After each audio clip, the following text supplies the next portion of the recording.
6 weeks of qualifiers, we finally made it to the solo series finals, and it did not disappoint. Peter came out and absolutely dominated with an interesting strategy that I want to cover. We also had a cheater make it into the EU finals who impersonated another pro. I want to clear up that whole confusing situation, and we now have our first information on when is the Simpsons season starting. We potentially have one of our earliest seasons ever. There's a lot to talk about. Let's jump into it.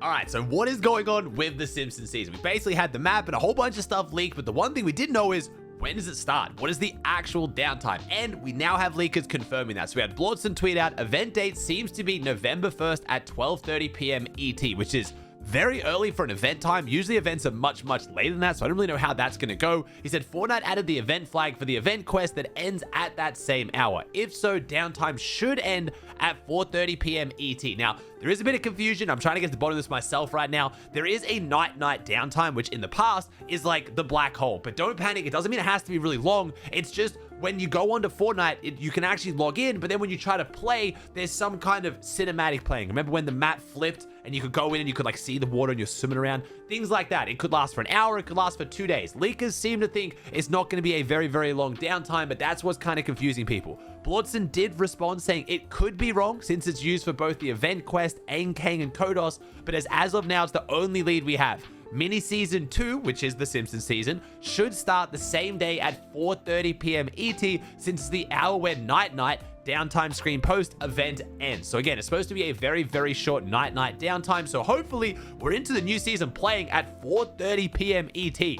That's like one of the earliest times of a new season ever. Time conversions always mess me up because I'm Australian, but that feels ridiculously early for a new season.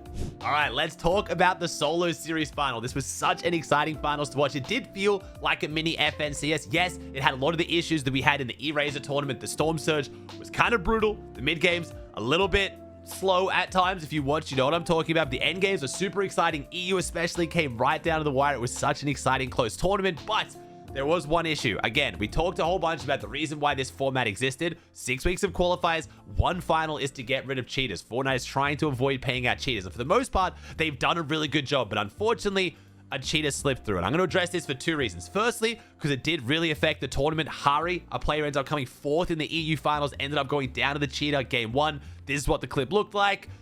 As you can see, definitely some really good aim, but again, could just be one good clip. But Moneymaker actually went on Twitter and posted these clips of the cheater and tried to send them to Epic before the tournament even started to get them banned. And as you can see, just absurdly good aim. Like, there is just no way this person isn't cheating. But to make things worse, the reason why Moneymaker was tweeting that was because he was in 101st, which is why I also want to talk about this. I try to usually avoid talking about cheaters, and even though it impacted the tournament, I need to try to clear Moneymaker's name here. So Moneymaker was 101st on the solo series leaderboard, so he wasn't able to play in the finals because this cheater was playing. This cheater, recognizing this, I'm guessing, tried to be smart and thought he'd make his name Moneymaker, the exact same name as Moneymaker, to make it look like he got banned and Moneymaker got added to try to get the suspicion off him. But already straight out of the gate, everyone knew it wasn't Moneymaker because Moneymaker tweeted out, yo, that's not me. The player started hitting clips like I showed you, and things were really suspicious. But that strategy ended up potentially coming back to bite him because he ended up getting banned midway through the tournament, and apparently it wasn't for cheating, it was for impersonating Moneymaker. At least that's what we saw on Twitter. Again, the source isn't too phenomenal here. Either way, they did get banned after 3 games, and then Moneymaker was able to queue up and start playing.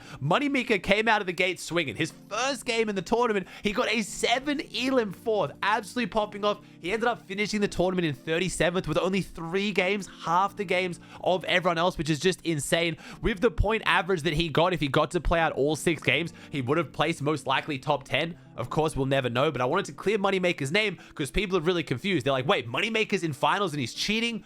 No, there was a guy called Moneymaker who's cheating. And then Moneymaker started playing, and I was gassing him up. My chat's like, yo, why are you gassing up a cheater? It's like, no, that's the real Moneymaker, which obviously this should never happen. Epic, again, I understand it's hard sometimes, but please, we have to ban these people before they get to finals, especially if we're going to run 6 weeks of qualifiers.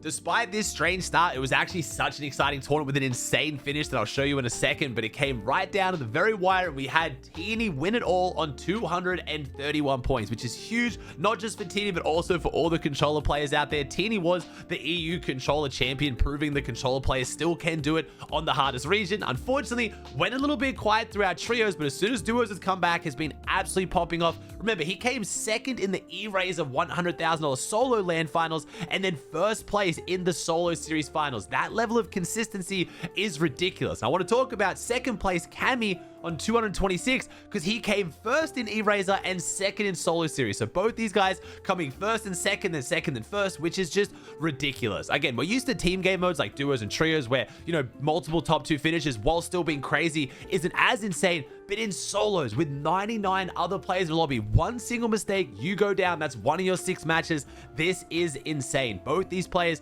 played so phenomenally well in both tournaments. And again, similar strategies. Cammy played in Storm, sat up on top of the bridge, got his tags, then rose head in late. Teeny, again, we didn't get to see it too much in the E-Razor finals. He did a fair bit sitting inside Supernova, but again, this is where I have to talk about a lot of teams, unfortunately, splitting their POIs. I say unfortunately because, again, it is just what it is. Some people are obviously upset about this. So many duos managed to split their POIs, and of course, they're much less likely to fight than you would against another random player. And Shark and Teeny were doing this out of Supernova on EU Finals, but again, there was like 15 other duos across EU and NA that are doing this, and it just makes sense. It's the drop spot, you know, you're obviously going to go there, and again, I'm guessing if Teeny was dropping there against another random player like he did in E-Razor Finals, he's not just going to run it down and fight them every game. This Storm Surge means that early fighting is just not rewarded at all. We had Peterbot doing the exact same thing on NA. I've never seen Peterbot play so passive in my entire life, which I'll talk about in a little bit. But Teeny did phenomenal. Shark was in second place going into the last game. The duo was looking to potentially come first and second, but Shark in the last game ended up getting aggressed on by Flixie, who snuck his way into Supernova. Didn't take him down, but a lot of the damage was done. He ended up having his worst placement in 48th place overall, which dropped him down the leaderboard. We had Malabuka come in third. Malabuka, again, was supposed to play in the E-Razor finals and wasn't able to travel because of visa issues, showing that he definitely could have won that tournament as well in third place. Then we had Hari in fourth, who, like I said, went down game 1 in 95th place, going down to the cheetah. If he had played that game out with the point average he had, he could have potentially won the Cash Cup, but again, we'll never know. We had Ping in 5th, Shark. We had Froxy in 7th. He did really, really well. He was actually in first for most of the tournament, but he ended up going down in 85th place in game 4 and 5. Moneymaker being added to the tournament really messed him up because Moneymaker ended up dropping right near a lot of his loot, which started pushing players into his loot path, which got him into early fights, which started to mess him up, which is unfortunate to see, but still a really good performance. Then we had Cheatin in 8th, Fishy in 9th, who was actually, again, in position to win the whole tournament, took an aggressive fight in game 3 on spawn and ended up going down. And then we had Marius in 10th overall. It was a super exciting tournament. We had a lot of our other big names up there. Sky in 14th, Pablo in 15th. We had iDrop in 19th, Panzer in 22nd, who was going toe-to-toe with Focus off spawn. It was a super exciting tournament. Again, you're going to see a lot of the pros complaining about the Storm Surge. I'm not going to try and pretend the Storm Surge wasn't an issue, but I've already talked about that a whole bunch. At this point, I feel like Fortnite is most likely going to keep this Storm Surge because it's definitely getting rid of trading, but I think they're going to try to make some tweaks to it, whether maybe adding a bonus for eliminations or something like that. Maybe, again, people been suggesting that when you eliminate a player, any damage they've done to you for Storm Surge is taken away, so it rewards actually fighting and winning fights, but you still can't trade because if you don't kill the player, it doesn't count. Things like that, I think they'll be able to add, but it was a super exciting tournament on EU, but I want to show you the finish because it came right down to the wire, and this is how it went. All eyes on Teeny. My man's been holding it down for the controller players on EU for the last couple years. Froxy gets Azad. Froxy's still going strong here. A few players surging up the leaderboard. Fishy, 182 above, 58 HP, only has 5 in the Fizzberry. Needs to be careful. Malabuka, the crash pad, wigging out there. 32 players alive. Still a very stacked game. Hari tanking the storm, trying to make his way in. Just makes his way in. Has the splashes, has the Fizzberry. Teeny getting hit hard too. 0 builds for Teeny. It's do or die. It's now or never. Teeny, great awareness there to hit the high pad. Doesn't have the Fizzberry though, so he might have to dive pretty soon. If Kira looks up, this could be bad. Has 0 left in the med mist. Still has minis and bigs though. He needs a big refresh. Only has 1 gun to do it. Needs to hit some big revolver shots here to make this happen.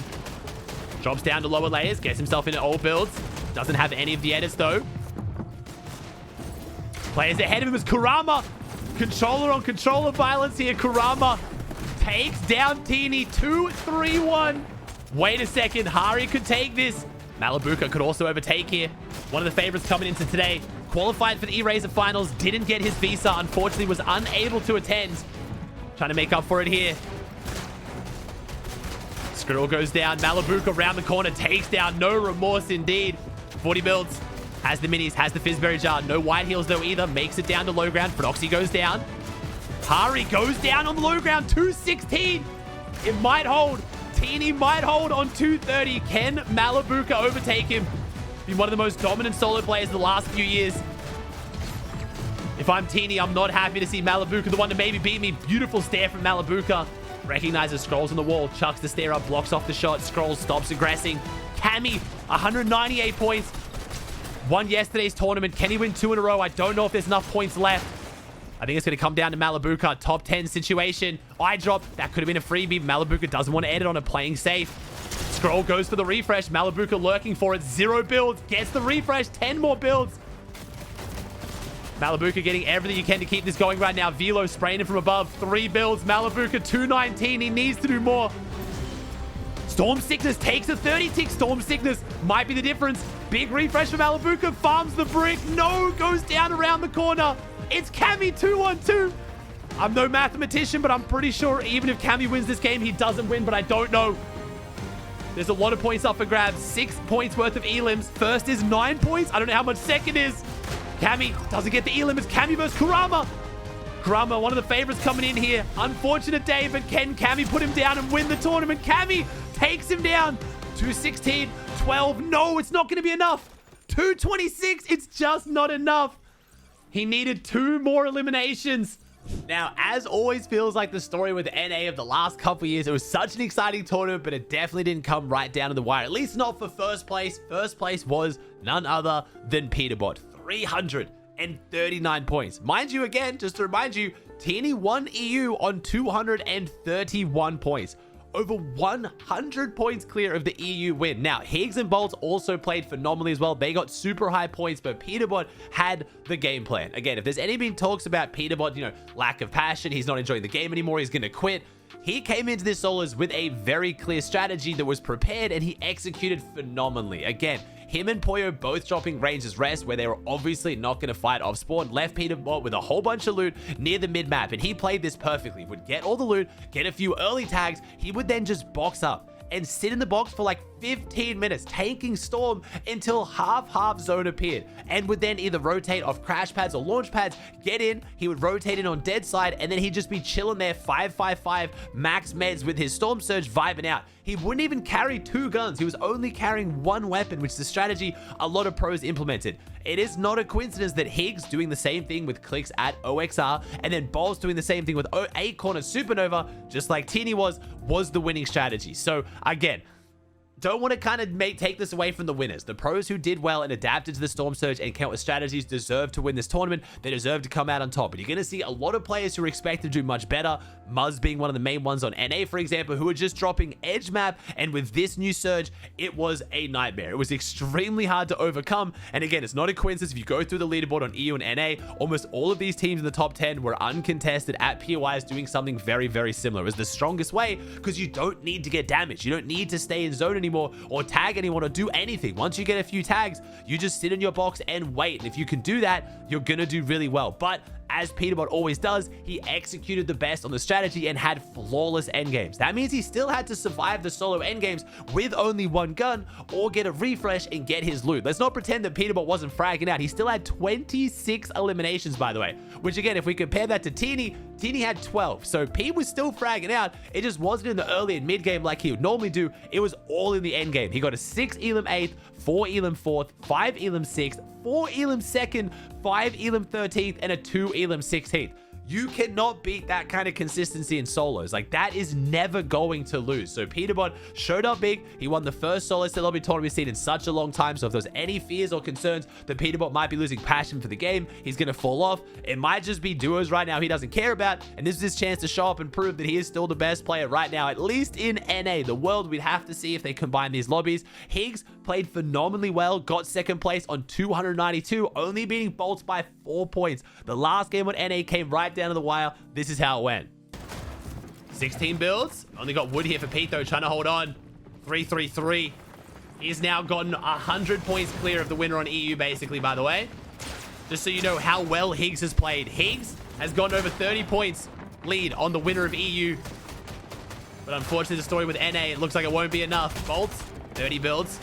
2 elims to his name as well. Bolt's trying to climb up. Overtook threats. Can he overtake Higgs? Pete refusing to go down. Rapid goes down. It's Higgs and Bolt in a neck-and-neck race for top 2 right now. Pete getting beamed. He might be going down. 0 builds left. Hits the shot. Can't quite find enough damage, though, and goes down to Sphinx. 3-3-9. It's going to be impossible for Higgs to overtake here. Pete will be our winner. But can Higgs hold on to second? Bolt's 2-5-9. Nipping at his heels, but Higgs has the lead. Gary goes down to Bolt. That's 3 more points for Bolt. He's catching up. He's gaining on him. Bolt struggles with the door edit. Manages to get the med mist out of there. A bit awkward. Higgs takes down Jezajerum. Higgs looking a bit scuffed, though. 7 builds. No white heals. The siphons ran out. He's only got 10 shield to work with right now. Bolt is looking better, honestly. Bolt popping the big pot. Still has that med mist if he wants to stagger. 5 in the Fizzberry jar. Pop it for the mobility, but that's about it. Higgs looking very weak. 287 to 270. Higgs drops down, gets the elim, though. 5 eliminations. Higgs ends up falling. Is it to Bolt? It's to Bolt. 292. I think if Bolt wins the game, he overtakes Higgs and takes seconds. The win is impossible. 20 builds, though. Can Bolt do it? Higgs with a phenomenal tournament. A phenomenal last game. Bolt gets the elim on Assault. Needs to get the elim on. It clicks. It's Higgs' duo. Takes him down. 288. 4 more points. The win will have Bolt in second place. 1v1 head-to-head is against Liam.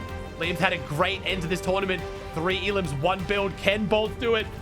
This elim is a difference of thousands of dollars for Bolts right now. Storm Sickness active. 50 HP, 26 shield, 2 ticks to zone, and he will go down. 9 builds. Liam's running out of builds as well. Bolt's trying to spray down. Has the SMG, has the shotgun. Can he hit the shot? Liam breaks the floor, can't find the damage. Bolt answers. Only a 20 tag, though. Bolt is still very one-pumpable. Is he going to give Liam the chance? Goes for it. Bolt dips back into Storm. Liam with the gun out, denying Bolt of second place. Liam is Higgs' best friend right now. Super exciting finish. I almost wish Pete was a little bit closer because it would have been so exciting if Higgs or Bolt had a chance to overtake him, but they still put on a show. Then we had Threats in 4th place overall, played phenomenally. It went down, unfortunately, in 31st his last game. Actually had a potential to jump up into that top 3 as well if he stayed alive a little bit longer. Then we had Creon, probably the most underrated placement so far here in the top 10. Creon, a Mexican player, phenomenally well. Went down in 91st in game 6, though. Their pressure maybe got to him a little bit. Also could have been that top 3. Then we had Clicks in 6th place overall, who got a 2 elim 3rd in the very last game to jump up. So Clicks and Higgs both finding a lot of success out of OXR. Then we had Rapid again in 7th. So Rapid and Threats, another duo, both inside the top 7. Then we had Virgo in 8th, Chance in 9th, and then Salt in 10th. Poyo just outside that in 11th place. But it is worth pointing out that Poyo unfortunately went down early in one of his games because he got beamed out of the sky before even getting to Rangers. Now this solo series is done with, I do have to say, I would prefer the regular solo cash cups we had a couple of seasons ago where it was just 1 round, or the solo victory cups, but overall this was really fun and it has me super excited for stacked solos. I just hope we get some kind of like a dream hack, so it's a solo LAN event, which would make it obviously a lot better when it comes to like teaming and accusations like that. And stacked solos are fun to watch, but I do hope the surge gets worked a little bit. But victory cups coming back would be so awesome for the community to bring back the overall grind that a lot of people have, and making people feel like they have a chance to earn and actually working towards that, which I think would boost a lot of the content. But again, cheaters. So we'll see. Potentially, I don't know what's happening with the Simpsons season for tournaments. You guys keep asking me, Aussie, what tournaments are happening? What's going to happen? We don't know. There are no leaks whatsoever right now about tournaments. Fortnite could bring back victory cups. They could do a mini FNCS. They could do absolutely nothing. I don't think they will do nothing during the Simpsons season. They just announced 4 LANs for next year. They clearly care about competitive a lot right now as far as tournaments go. This season has been absolutely jam-packed, stacked with tournaments. So I feel like we'll get something, but I have no idea what it is. But I do hope we get a solo format where potentially there is at least money every week or more money in the finals than what this event had. It was a really good test, and honestly, outside of that cheater in EU, it did run extremely well, and it did achieve what they wanted to. We had stacked solos with weeks of qualifiers, and there were no cheaters. So Fortnite might run this back, but I guess we'll see.